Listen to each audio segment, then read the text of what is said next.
हमारी शादी.com register now.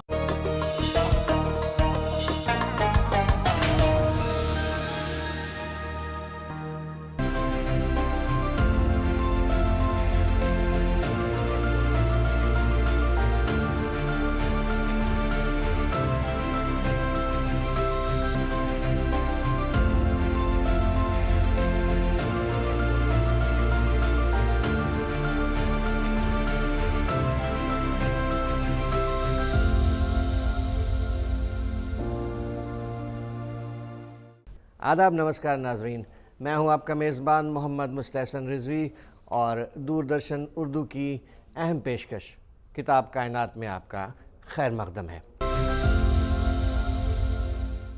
नाजरीन, जैसा कि आप जानते हैं, प्रोग्राम के पहले हिस्से में हम उर्दू किताब पर गुफ्तगू करते हैं और आज जिस उर्दू किताब पर हम गुफ्तगू करने जा रहे हैं वो किताब है क़िस्सा जाम का।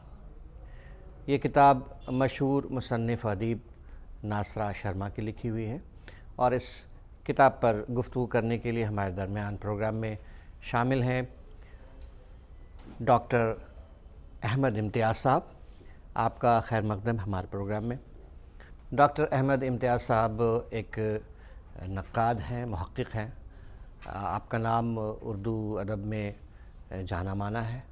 प्रोग्राम की शुरुआत करते हैं इस सवाल से कि किताब पर गुफ्तगू करने से कबल मुसन्निफ़ के मुतालिक आप हमारे नाज़रीन को कुछ बतलाइए।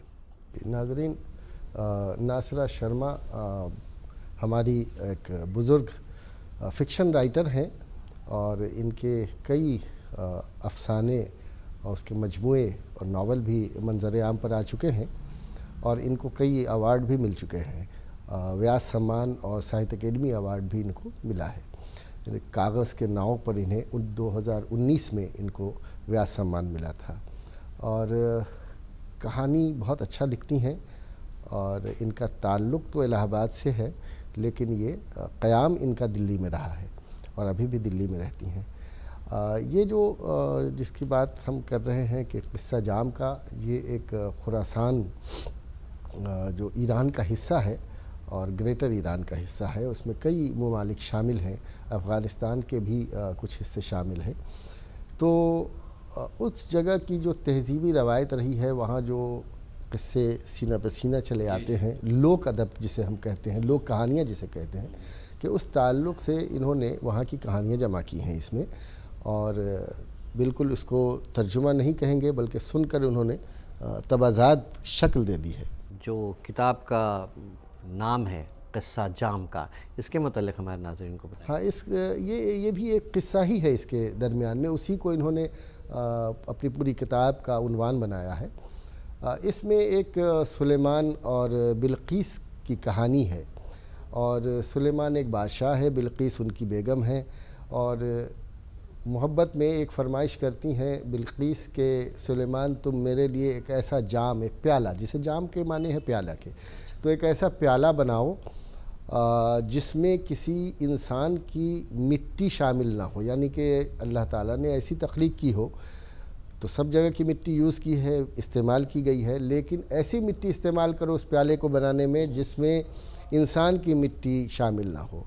तो बहुत सारे लोगों को बुलाया गया और मालूम हुआ कि कोह क़ाफ़ एक जो पहाड़ों का इलाका है, वहाँ जाकर एक जगह तलाश की गई, वहाँ खुदाई की और 7 तह अंदर से एक मिट्टी निकाली गई और वो मिट्टी लाल रंग की थी और फिर उससे एक प्याला बनाया गया। तो प्याला बनाने के बाद उसमें शराब डालकर सुलेमान ने अपनी बेगम बिल्कीस को पेश किया। बिल्कीस ने जैसे ही शराब की पहली घूंट लेनी चाही तो उसमें से आवाज़ आई कि बिल्कीस, कभी मैं भी इसी तरह सुलेमान के साथ रहा करती थी। तो गोया कि इस कहानी का पस मंज़र यूँ समझ लें कि दुनिया में कोई ऐसी जगह नहीं है जहाँ की मिट्टी इंसान की तख्लीक में शामिल नहीं हुई। तो ये एक हैरत व इस्तेजाब से भरी हुई कहानी है। अच्छा अहमद इम्तियाज़ साहब, आपकी नज़र में इसमें कई कहानियाँ हैं, तो आप की नज़र में कौन कौन सी कहानियाँ ऐसी हैं, कुछ उनमें से कुछ आप? हाँ, इसमें कुल 32 कहानियाँ हैं और 32 कहानियों के 3 शेड्स इन्होंने बयान किए हैं। कुछ कहानियाँ ऐसी हैं जो तहज़ीबी और तारीख़ी एतबार से हैं, कुछ कहानियाँ ऐसी हैं जिसमें जानवरों को किरदार बनाया गया है, लेकिन बेशतर कहानियाँ ऐसी हैं जिसमें देव हैं, परी हैं, जिन हैं, शहज़ादे हैं, बादशाह हैं, शहज़ादियाँ हैं। तो हैरत व इस्तेजाब से भरी हुई दुनिया। हमारे यहाँ दास्तानों में इस तरह की कहानियाँ होती थीं और दास्तान भी हमारी लोक रवायत का ही हिस्सा हुआ करती हैं।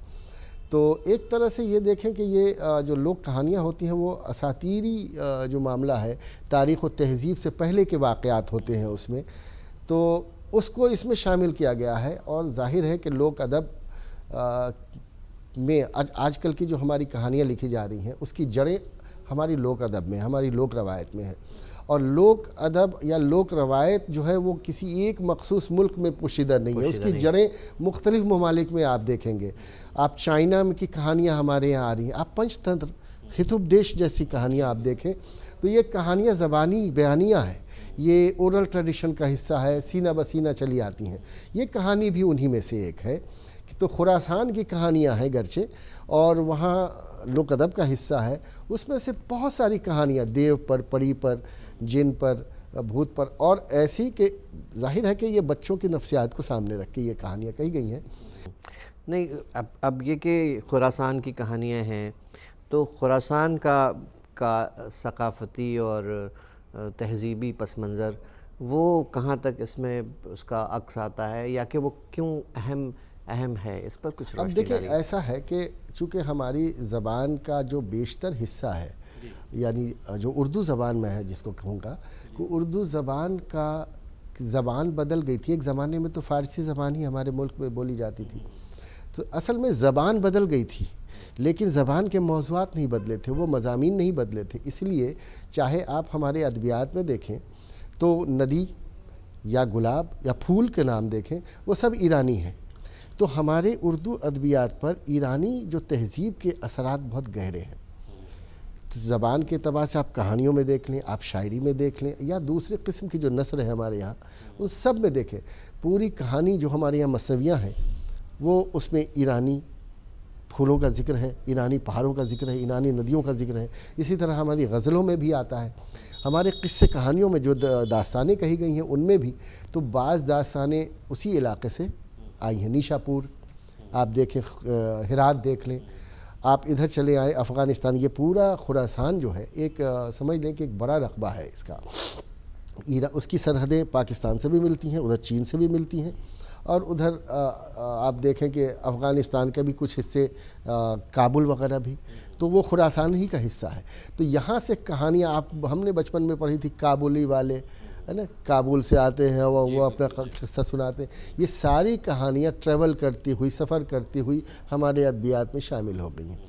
तो तहज़ीबी पस मंज़र जो है, जो हिंद ईरानी तहज़ीब है जिसको हम कहते हैं, उसके नक्श इसमें शामिल हैं। तो वो कहानियाँ किसी न किसी शक्ल में हमारे यहाँ भी शामिल हो गई हैं।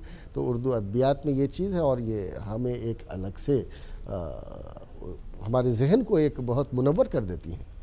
तो ये इस किताब की अहमियत और इसकी मतलब आज के नौजवानों को और के बच्चों को ये किताब पढ़नी चाहिए, इसकी नौयत, इस पर कुछ रोशनी डालिए। हाँ, देखें, ये असल में बच्चों की नफ्सियात का मामला है।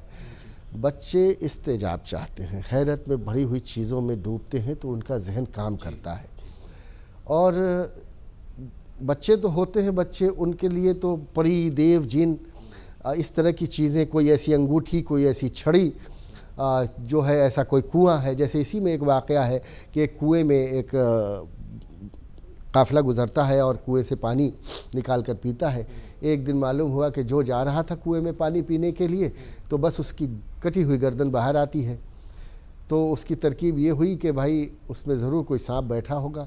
एक दरवेश जो गुज़रता है वो जाकर उसमें दाखिल होता है, उसके साथ जिन के साथ बैठता है। वो जिन जो है उसके तो पानी भी पी जाता था, लेकिन उस जिन के साथ उस इंसान जो आदमजाद है वो बैठकर उसे कुछ ऐसी गुफ्तगू करता है कि जिन को ये एहसास दिलाता है कि देखो, इंसान के साथ रहने में जो भलाई है, इंसान के साथ जो मोहब्बत बांटने में भलाई है, वो तुम अलग से नहीं बह सकते। अगर काफ़िला गुजरा और तुमसे खौफजदा होकर गया तो तुम तो यहाँ अकेले रहोगे, लेकिन इंसान आएगा, उसकी चहल पहल है, उसकी चीज़ें हैं, उसकी गुफ्तगू है, तुम सुनोगे तो लुत्फ़अंदोज़ होगे। तो उस दिन से उस जिन ने दूसरों की जान लेनी छोड़ दी। तो ये एक सीख भी है, बच्चों को भी ये नफ्सियात पे असर डालता है कि किसी का नुकसान करने से फ़ायदा नहीं है, बल्कि उसको फ़ायदा पहुँचा कर फ़ायदे में होता है इंसान। तो ये इस कहानी में इस तरह की चीज़ें हैं। तो कई कहानियाँ इसमें इसी तरह की हैं और बच्चों की नफ्सियात पे असर डालने वाली हैं। सवाल है कि जवान भी और हम जैसे लोग भी, बूढ़े भी इससे लुत्फ़अंदोज़ हो सकते हैं। ये कहानियाँ ऐसी हैं जो कि लोक भी हैं और मैसेज भी देकर जाती हैं, एक पैगाम देकर जाती हैं। और इसमें इसको पढ़ने से एक तरफ तो आदमी लुत्फ़अंदोज़ होता है और दूसरी तरफ उसका जहन भी एक अलग सोच पर आमादा होता है। तो अहमद इम्तियाज़ साहब हम हमारे प्रोग्राम में आए और आपने बड़ी खूबसूरती से और बड़ी खूबी से किस किताब किस्सा जाम का पर रोशनी डाली। तो बहुत बहुत शुक्रिया आपका। बहुत शुक्रिया साहब, बहुत तो शुक्रिया। नाजरीन, ये था प्रोग्राम का पहला हिस्सा। अब प्रोग्राम के दूसरे हिस्से में, जैसा कि आप जानते हैं, हम एक हिंदी किताब पर गुफ्तगू करेंगे। तो आइए चलते हैं प्रोग्राम के दूसरे हिस्से में। नाजरीन, एक बार फिर खैर मकदम है आपका प्रोग्राम के दूसरे हिस्से में, जहां हम एक हिंदी किताब पर गुफ्तगू करेंगे। और आज जिस किताब पर हम बातचीत करेंगे, चर्चा करेंगे, उसका नाम है हिंदी सिनेमा का सफ़रनामा। ये हिंदुस्तानी सिनेमा की तारीख़ और मुख्तलिफ़ फ़िल्म डायरेक्टर्स के नज़रियात और उनके इंटरव्यू पर मबनी किताब है। और इस किताब पर गुफ्तगू करने के लिए हमारे दरमियान मौजूद हैं डॉक्टर अरुंधति। शुक्रिया। आप का बहुत बहुत खैर मकदम। और आप सत्यवती कॉलेज में, दिल्ली यूनिवर्सिटी के सत्यवती कॉलेज में शोबे हिंदी में तदरीसी खिदमात अंजाम दे रही हैं। तो शुरुआत इस बात से कि ये किताब इतनी अहम क्यों, भारतीय सिनेमा का सफ़रनामा?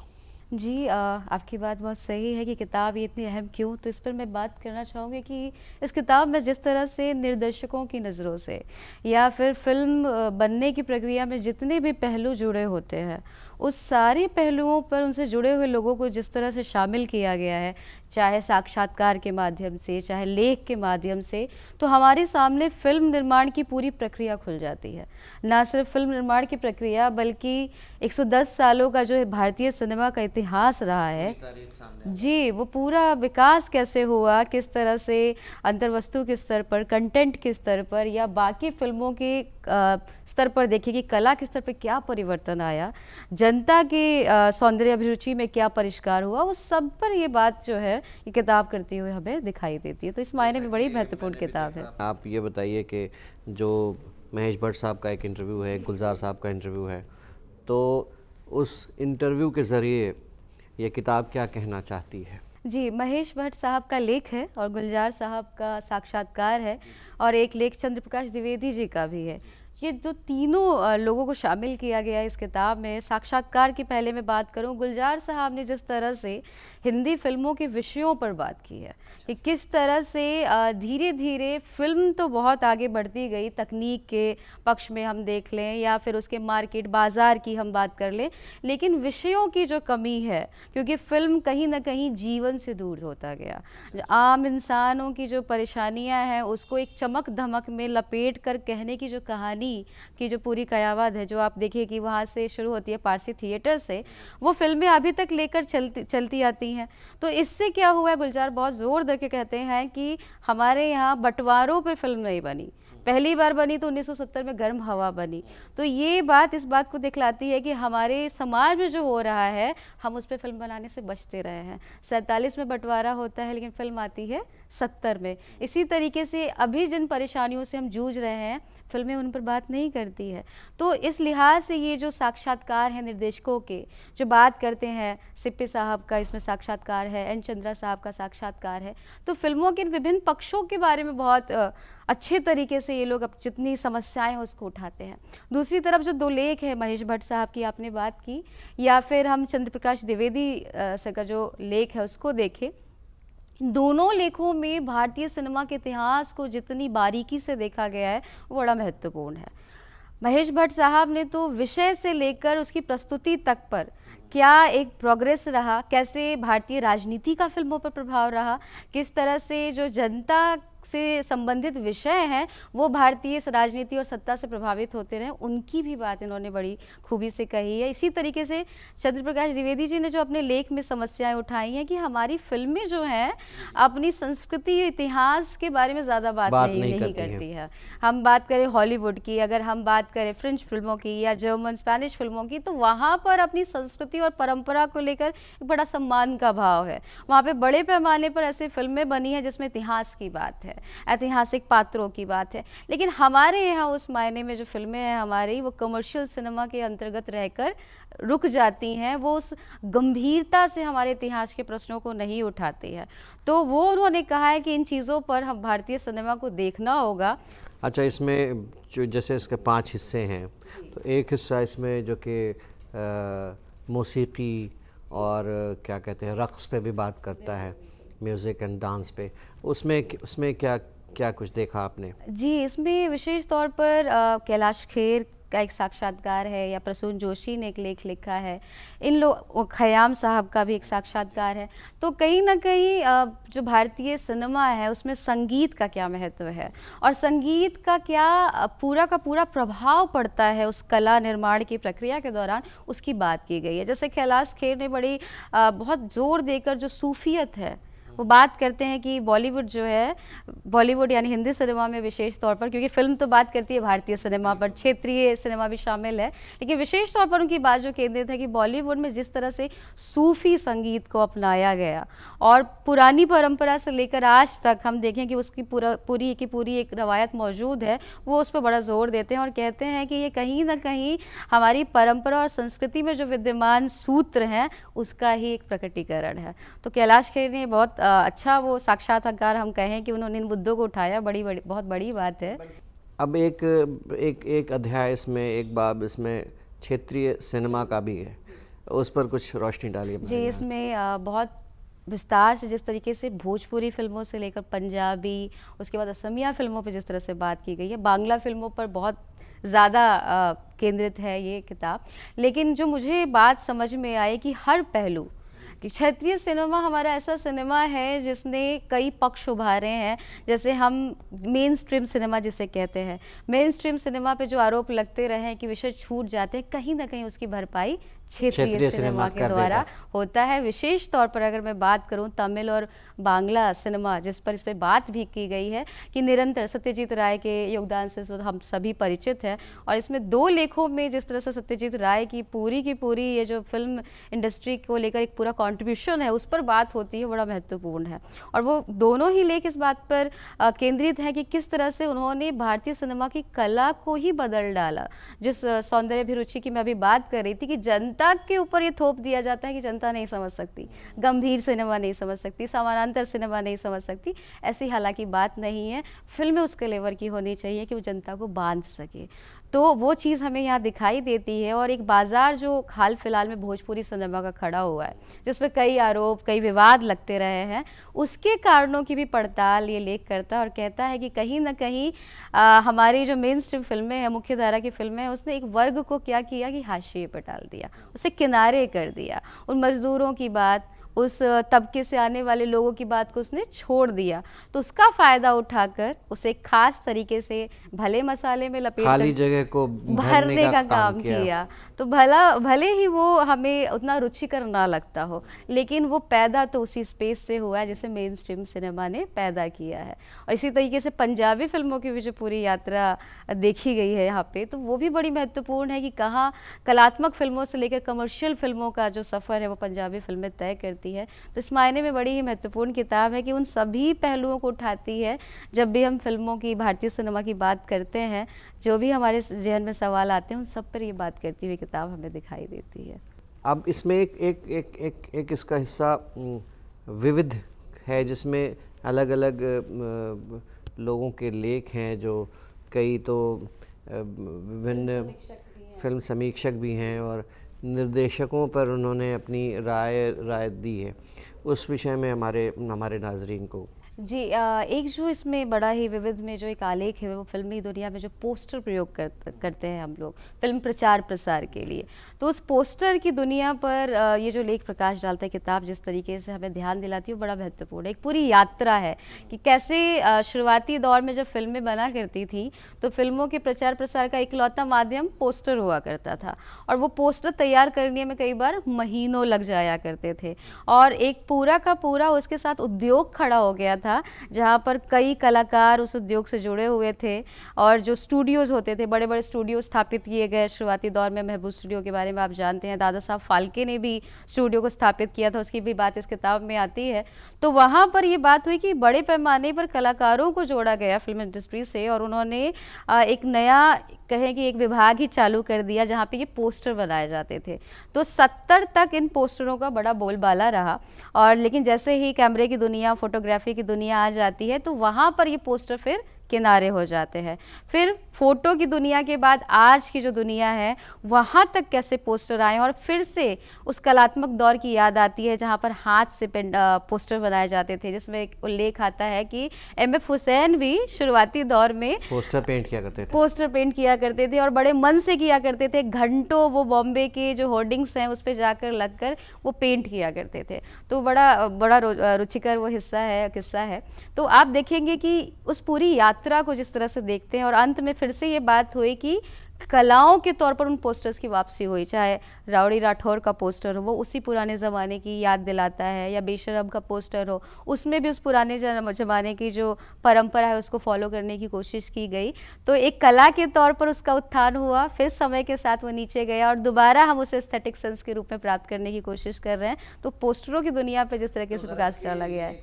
बहुत बहुत शुक्रिया, आप हमारे प्रोग्राम में आई और इतनी दिलचस्प गुफ्तगू इस किताब के मुतालिक हुई, और नाजरीन को भी, जैसा कि हम उम्मीद करते हैं, हमारी गुफ्तगू बहुत अच्छी लगी होगी। और ये किताब बहुत दिलचस्प किताब है पब्लिकेशन डिवीज़न की।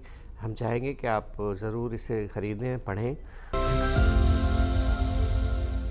तो नाजरीन, ये था प्रोग्राम का दूसरा हिस्सा। अब हम चलते हैं प्रोग्राम के तीसरे हिस्से की जानिब, जिसमें हम अदीब व शायर मखमूर सईदी की शायरी को जानने समझने की कोशिश करेंगे। कितनी दीवारें उठी हैं एक घर के दरमियां, घर कहीं गुम हो गया दीवार और दर के दरमियां। मखमूर सईद का असल नाम सुल्तान मोहम्मद खान था। उनकी पैदाइश 31 दिसंबर 1939 को राजस्थान के टोंक में हुई। उन्होंने अपनी इब्तदाई और सानवी तालीम टोंक से ही हासिल की। तालीम के लिए आगरा का रुख किया और आगरा यूनिवर्सिटी से ग्रेजुएशन मुकम्मल किया। आपके वालिद अहमद खान नाजिश भी एक अच्छे शायर थे, इसलिए शायरी आपको विरासत में मिली थी। शुरू में मखमूर सईदी अपने वालिद से इस्लाह लेते थे, बाद में बिस्मिल्लाह सईदी के शागिर्द हुए। मखमूर ने महज 10 साल की उम्र में शायरी का आगाज किया और 1948 में अपनी पहली नज्म लिखी। बहुत जल्द ही उनकी शायरी का शोहरा दूर दूर तक फैलने लगा और उन्होंने रिवायती शायरी में खूब महारत हासिल की। आपने गजलें और नज़में दोनों कही हैं। आपने आज़ाद नज़मों में भी तबा आजमाई की है। नज़्म और गज़ल दोनों असनाफ में आपको यकसा मकबूलियत मिली। मखमूर सईदी पर अल्लामा इकबाल, जोश मलिहाबादी और अख्तर शिरानी का खासा असर था। आपने कता, रुबाई, दोहे और गीत वगैरह भी कहे। मखमूर सईदी ज़मीनी सतह के शायर थे। आप खूबसूरती और मोहब्बत को बहुत पसंद करते थे। आपका कलाम भी इन्हीं चीज़ों से मामूर है। 1956 में मखमूर सईदी दिल्ली आ गए और फिर उम्र भर दिल्ली की अदबी और शहरी महफिलों का हिस्सा बन गए। 1956 से 1979 तक जॉइंट एडिटर की हैसियत से महानामा तहरीक में काम किया। महानामा तहरीक को गोपाल मित्तल शाये करते थे। इसके अलावा आपने ऐवान उर्दू और उमंग की भी इदारत संभाली। आप उर्दू अकेडमी दिल्ली के सेक्रेटरी भी रहे। सन 1998 में वजारत इंसानी वसाइल हुकूमत हिंद के मातहत चलने वाले इदारे national council for promotion of Urdu language में बहैसियत अदबी सलाहकार अपनी खिदमत अंजाम देने लगे। आप सामाही रिसाले फ़िक्र व तहक़ीक़ के मुदीर भी रहे। इस दौरान आप NCPUL से ही शाये होने वाले माहनामा उर्दू दुनिया के एजाज़ी मुदीर भी रहे। आपकी किताबों की तादाद 20 से भी ज़ायद हैं, जिनमें सब रंग, सियाह और सफ़ेद, आवाज़ के जिस्म, वाहिद मुतकल्लिम, आते जाते लम्हों की सदा, दीवार और दर के दरमियान, रास्ता और मैं वगैरह काबिल ज़िक्र हैं। सन 2007 में आपकी किताब रास्ता और मैं के लिए साहित्य अकेडमी अवार्ड से सरफराज किया गया। राजस्थान उर्दू अकेडमी ने भी आपको अवार्ड से नवाजा। 2 मार्च 2010 को जयपुर में आपका इंतकाल हुआ। साए में तो घड़ी भी न ठहरे गुजरते लोग, पेड़ों पे अपना नाम लिखा और चल दिए। घर में रहा था कौन कि रुखसत करे हमें, चौखट को अलविदा कहा और चल दिए।